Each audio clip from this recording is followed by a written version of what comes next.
បាទសួស្តីបងប្អូនខ្ញុំសិនដល់ការមិនទឹកចូលទៀតហើយបច្ចុប្បន្នសុទ្ធបាទ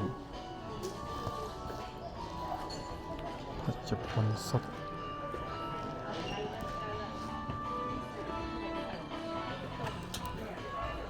បងប្អូនណាមានតម្រូវការ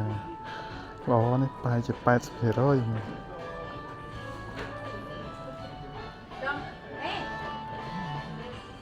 មក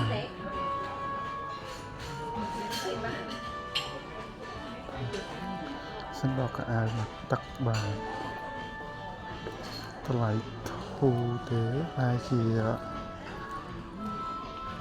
16500ស្មើនឹង$100ទេបាទ100ខ្មែរយើង$100ទេហើយនេះហើយជាជិត$100